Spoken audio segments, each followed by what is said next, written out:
ಎಲ್ಲರಿಗೂ ನಮಸ್ಕಾರ. ಈಗ ನಾವು ನೋಡುತ್ತಿರುವುದು ಶೂರ್ಪಾಲಯ ಕ್ಷೇತ್ರ. ಶೂರ್ಪಾಲಯ ಕ್ಷೇತ್ರವು ಕೃಷ್ಣಾ ನದಿಯ ದಡದ ಮೇಲಿರುವ ನರಸಿಂಹದೇವರ ಸಾನ್ನಿಧ್ಯವುಳ್ಳ ಒಂದು ತುಂಬ ಪುರಾತನವಾದ ಪವಿತ್ರ ಕ್ಷೇತ್ರ.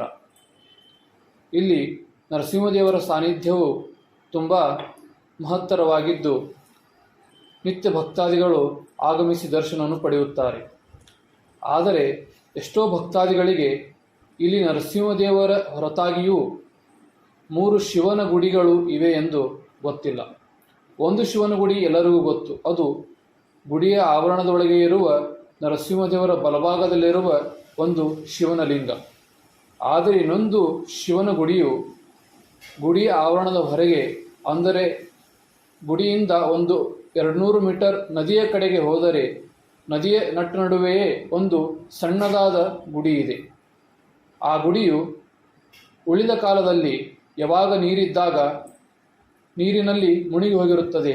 ಆದರೆ ಯಾವಾಗ ನೀರು ಇಂಗಿ ಆವಿಯಾಗಿ ಹೋಗುತ್ತದೆಯೋ, ನದಿಯಲ್ಲಿ ನೀರು ಇರುವುದಿಲ್ಲವೋ, ಆ ಕ್ಷಣದಲ್ಲಿ ಆ ಸಮಯದಲ್ಲಿ ಆ ಗುಡಿಯನ್ನು ಎಲ್ಲರೂ ನೋಡಬಹುದು ಹಾಗೂ ದರ್ಶನವನ್ನು ಪಡೆಯಬಹುದು.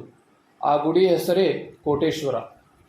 ಈ ಕೋಟೇಶ್ವರ ಗುಡಿಯನ್ನು ನಾವು ನೋಡಿದಾಗ ಇಲ್ಲಿಯ ವಿಶೇಷತೆ ಏನೆಂದರೆ, ಇಲ್ಲಿಯ ಒಂದು ಶಿವನ ಗುಡಿಯಾದ್ದರಿಂದ ಒಂದು ಶಿವನ ಲಿಂಗವನ್ನು ನಾವು ನೋಡಲೇಬಹುದು. ಹಾಗೂ ಶಿವನ ಎದುರುಗಡೆ ಒಂದು ನಂದಿಯ ವಿಗ್ರಹವೂ ಕೂಡ ಇದೆ. ಆದರೆ ಈ ಗುಡಿಯ ವಿಶೇಷತೆ ಏನೆಂದರೆ, ಶಿವನ ಲಿಂಗದ ಹಿಂದುಗಡೆ ಒಂದು ದೊಡ್ಡದಾದಂತಹ ಕೇಶವದೇವರ ವಿಗ್ರಹವೂ ಕೂಡ ಇದೆ. ಈ ಗುಡಿಯು ಯಾವಾಗಲೂ ನೀರಲ್ಲೇ ಇರುತ್ತದೆ. ಆದರೂ ಕೂಡ ಕೇಶವದೇವರ ಮೂರ್ತಿಯಾಗಲಿ, ಶಿವಲಿಂಗವಾಗಲಿ ಹಾಗೂ ನಂದಿಯ ವಿಗ್ರಹವಾಗಲಿ ಸ್ವಲ್ಪವೂ ಕೂಡ ವಿರೂಪಗೊಂಡಿಲ್ಲ. ಅದು ಈ ದೇವಸ್ಥಾನದ ವಿಶೇಷತೆ. ರುದ್ರದೇವರು ನರಸಿಂಹದೇವರ ಉಪಾಸಕರು.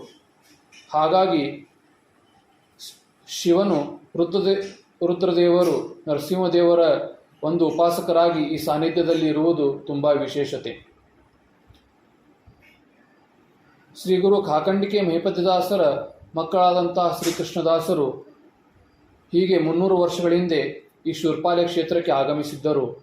ಅವರು ಆಗಮಿಸಿ ನರಸಿಂಹದೇವರ ಸ್ತುತಿಯನ್ನು ಮಾಡಿದ್ದರು. ಏನು ಕಾರಣವಿಲ್ಲಿ ನಿಂದೆ ಅಶ್ವತ್ಥ ಶ್ರೀ ನಾರಸಿಂಹನೆನಿಸಿ ಅಜಬಹುರ ತಂದೆ ಎಂದು ನರಸಿಂಹದೇವರನ್ನು ಹಾಡಿಕೊಂಡಾಡಿದ್ದರು.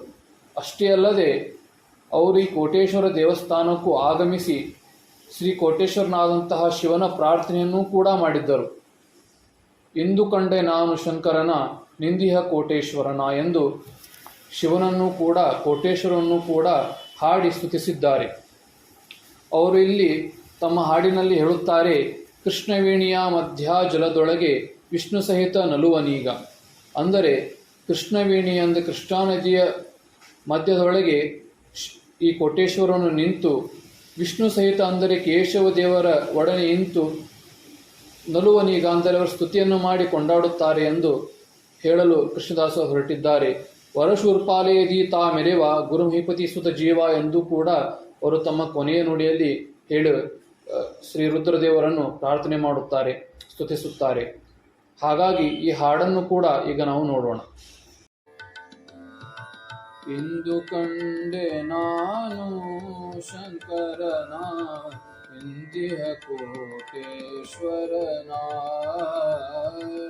ಇಂದು ಕಂಡೆ ನಾನು ಶಂಕರನ ಇಂದಿಹ ಕೋಟೇಶ್ವರನ. ಅವದುಂಬರ ಮುನಿಯ ತಪ ಕೊಲಿದು, ಅವದುಂಬರ ಮುನಿಯ ತಪ ಕೊಲಿದು, ತಾವದಗಿದೆ ನಡೆ ತಂದು ತಂದು, ತಾವದಗಿದೆ ನಡೆ ತಂದು ತಂದು.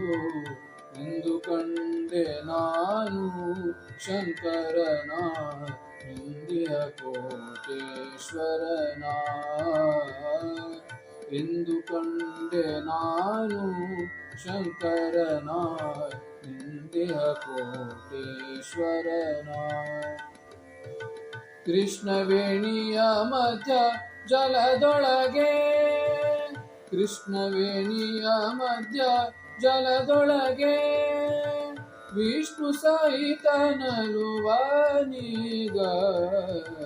ವಿಷ್ಣು ಸಹಿತನಲುವನೀಗ ಎಂದು ಕಂಡೆ ನಾನು ಶಂಕರನ ಇಂದಿಯ ಕೋಟೇಶ್ವರನ ಎಂದು ಕಂಡೆ ನಾನು ಶಂಕರನ ಇಂದಿಯ ಕೋಟೇಶ್ವರನ वरशूर्पालयदीता मेरे माँ वरशूर्पालयदीता मेरे माँ गुरुमयि पति सुत जीवा जीवा गुरुमयि पति सुत जीवा जीवा इंदु कंडे नानु शंकरना ಇಂದಿಯ ಕೋಟೇಶ್ವರನ ಎಂದು ಕಂಡೆ ನಾನು ಶಂಕರನ ಇಂದಿಯ ಕೋಟೇಶ್ವರನ ಇಂದಿಯ ಕೋಟೇಶ್ವರನ ಇಂದಿಯ ಕೋಟೇಶ್ವರನ